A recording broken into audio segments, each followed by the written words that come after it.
5 to 5. It's time to talk finance with Luke Smith from Envision Financial. Luke, g'day. Mate, how you doing? Good, thank you. If you've got a financial question, give us a call. The number is 6255 1206. You can text 0488 266 266, or you can head to 2cc.net.au and click on the feedback icon. We are looking at wills today, not Will Anderson or Willie Mason, Will Smith, Will Ferrell, no. We're looking at your final will and testimony. So if you've got a question about wills, get on the phone, 6255 1206, text 0488 266 266, or head to 2cc.net.au. Look, why is it a good idea to have a will? Yeah, look, it's one as a planner we get regularly, and I've got to preface it by saying, obviously, I'm not a solicitor, so if you get a ring for a technical question, revert that to the lawyer on Monday. But it's something that we come across a lot because a lot of people spend time building assets to be able to fund themselves in retirement. And ultimately, there's going to come a day where you check out for your longest holiday. And a lot of people want to be able to control what happens to the assets that they've accumulated. So a will is a very good way of doing that. But there are things that people need to think about in relation to what that covers. And I guess that was really what I wanted to raise this afternoon. And I guess to try and sort of demyth some of those assumptions that people have. But having a will is a very good way of being able to ensure you maintain control when you're not here. Obviously, that's the basis of having this sort of document, and it is something that can be very, very technical. It could also be very, very simple, depending on your situation. So it's important to have a document that controls your assets. It's also important to get the appropriate wording in that document, because obviously not everybody's situation is exactly the same. And what happened to your mates at work or what happened to your cousin or your brother may be very, very different depending on what assets you hold, the structures that you maintain, the composition of your family. You know, more and more now we're seeing blended families sharing assets with different age kids, multiple partners, and all those manifestations of, you know, the very hectic life that we lead at the moment. So taking those sorts of things into account is very important, because if you haven't allowed for them appropriately, there could be some really adverse consequences of not thinking about having a document. And I know whenever we're collecting information from clients, and it's one of those, we get all the time and say, oh, have you got a will? And they go, you know what, I've been meaning to do that since we had kids. And then I'd say, oh, how old are the kids? Well, they're 35, which that scenario isn't uncommon. So raising the need for this, and also then demystifying that a will and an enduring power of attorney are not the same thing. A lot of people say, oh, I've got a will and I have an enduring power of attorney, and it's in my will. Now, again, I'm not a lawyer, but that's a bit like saying, when I peel open a banana, there's an apple inside. Which sounds silly when you think about it like that, but it's about clarifying and demystifying the terms and the uses of documents. So today we're going to talk about a will. Next week we're going to talk about an enduring power of attorney and try and bring it together as part of an estate planning series. But another really good reason to have a will is obviously kids. Yeah. Now, depending on the structures that you use, and we've talked about family trusts, we've talked about super funds, we've talked about companies in other shows, depending on where your assets are held will then really depend on where you want those assets to go, and also the control of the entities that you maintain. So if I have a family trust and I'd like certain assets to move into another trust for a child, it's very important that I have the capacity to word that appropriately. Without having the right wording in a document, the lawyers that I deal with regularly say, you know, there can be ambiguity, there can be a misinterpretation, it could be vague, it could be a range of different things. So this is one of those areas for me that the devil is really in the detail. Another reason why having a will is very important is obviously we can have adult children and we can have minors. Yeah. And that's one that obviously with people with a growing family, or maybe they've had one or two children and then later in life had another child, and we've got some over 18 and some under 18, there are different tax implications. There are different control implications. There are different legal obligations that need to be undertaken for protecting, obviously, minors where somebody can't make an informed decision. So a will is a document that really allows you to maintain that control, help those that need help, like minors, or those with disabilities and things that prevent them from being able to make an informed decision through no fault of their own. They need protecting as well. So a will is a very good reason to make sure that you've addressed these things and you can document your wishes and stipulate what's going to happen. And the other thing, obviously, with blended families, depending on where you want the assets to pass and the timing of events that could occur, it's a very good way of stipulating or articulating your wishes when you're not here to explain them, to then take into account children from one marriage, children from another marriage, etc., etc. So there's some of the key things that people should think about in relation to getting one. We're going to talk a little bit about the implications of not having one, but I think it's on that list of things we're going to get to. It's something for me. It's very important because your superannuation and your assets and things that you accumulate are very, very, important to people. And superannuation, and this is a huge misnomer. I've got a will that'll cover my super. No, not so much. So that's a different animal altogether. You make a good point there around really stipulating and articulating a bit of that detail and the difference between leaving something to an adult child and leaving something to a child who is a minor, because $1 million to a 10-year-old, not quite going to work. You're going to find trust funds or something similar set up. And I read a lot of murder mysteries, and you often hear the will comes up in the murder mystery, and there'll be, say, a portion of money left to a child, but they're only able to access it at a certain point in time in their life. So there are these different specific conditions, I guess, that people can articulate so that it really is their will.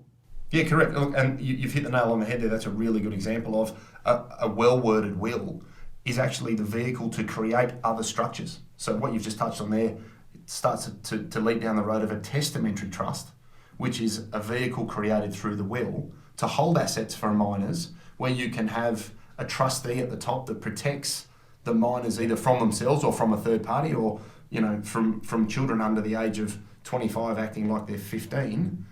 You can make those stipulations. So again, that's a really good example of a well-worded will brings in other creations of structures so that you can say, right, I want that farm to go to Billy and I want that farm to go to Sharon. And the upside of that, as we'll touch on in a sec, is you've then got the estate planning control from a stamp duty and a capital gains tax perspective. And there's some things we're going to touch on in a little bit, but there again wrap into what do I want to achieve, how can I achieve it, and can I create structures that pass my accumulated wealth to family members without having to incur unnecessary tax obligations and things like that you may not have even thought of. And there are different rules in different places, but if you die in the ACT and you haven't got a will, what happens? Oh, look, exactly. And that's a really big one. And I was only chatting to a lawyer last night in prep for the show and just said, look, give me an example of where things do differ, because we live in one country, but legally, as I understand it, everywhere's different. Yeah. We could be the middle of Europe with all the different jurisdictional rules that they have to juggle against. So if you die in New South Wales, for example, I understand, again, not a lawyer, but you pass assets to a spouse. If I own the house in my name, everything goes to my spouse. In the ACT, a spouse gets the first $200,000. If you die without a will, then it starts to get broken up between children and other beneficiaries where there is no direct stipulation of what happens. Now, that is where getting advice is very important, because what if this happened? What if I died and the house was in my name and I didn't have a will, and my wife doesn't want to live in the house anymore? So they sell the house, and then without a will, legislation says, okay, my wife can have $200,000 and the children then have a certain element of the benefit in their names. But what if she needs to then go and buy another house? You've got control issues in relation to, can I use the kids' money? If there'd been a will in place and it just said, look, everything in relation to the home goes to my wife, then it clears up all that ambiguity and it clears up all of that unknown that a regular person could look at and go, well, that's what he wanted, but he didn't write it down.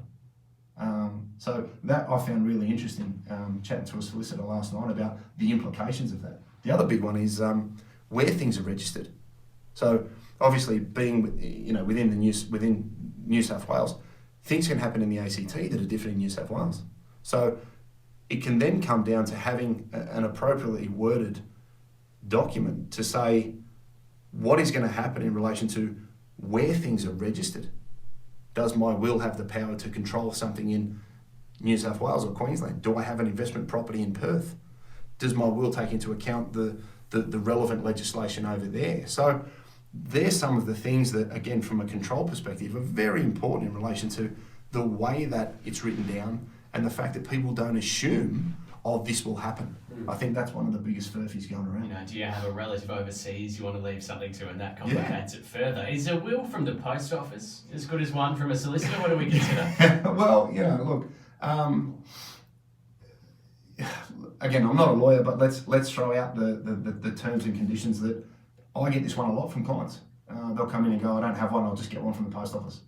So I rang 2 or 3 different lawyers that I deal with and said, listen, hit me with your top 5, and this is what I got. The wording is not specific. Okay, so ambiguity of outcome is very, very likely. And then what they went on to tell me was, if there is ambiguity, the court can force you to fix that, and that could be a $10,000 or $15,000 exercise. So if we're trying to do it on the cheap, do it wrong, we could actually get punished 10, 20 times what a good will cost. For me, that's not smart business. They are more easily contested, okay? Because if a professional has not been involved, there's always duress and capacity issues in relation to, well, was this signed correctly?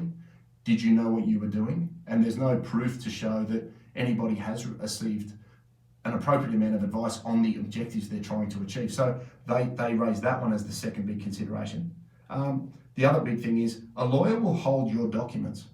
So you have a will drawn up by a lawyer, and a lawyer will store your original for you, because without an original, it's deemed to have not been written.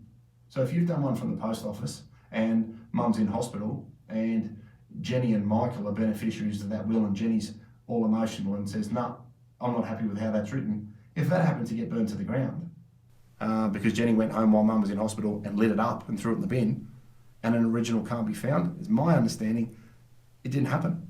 So from a protection perspective, you're leaving yourself open to some of the key things in a highly litigious environment where the wording is so important to suffering poor consequences through not spending an appropriate amount of money on your biggest assets. And that's what people lose sight of.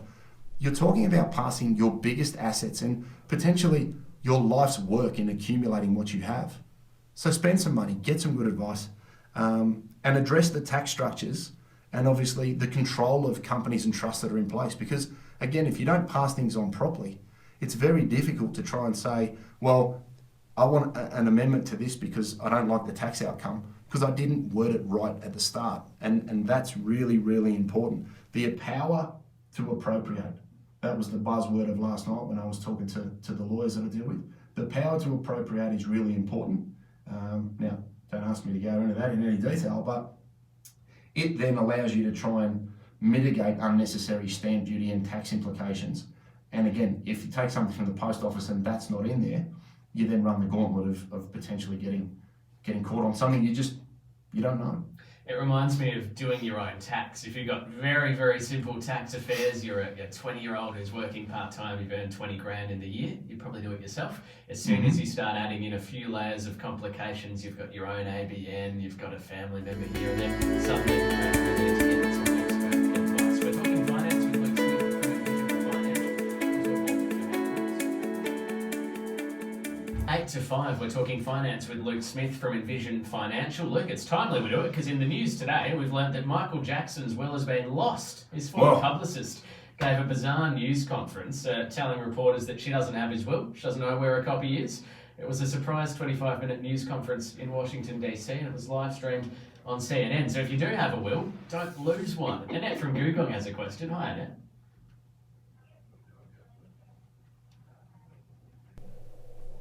No.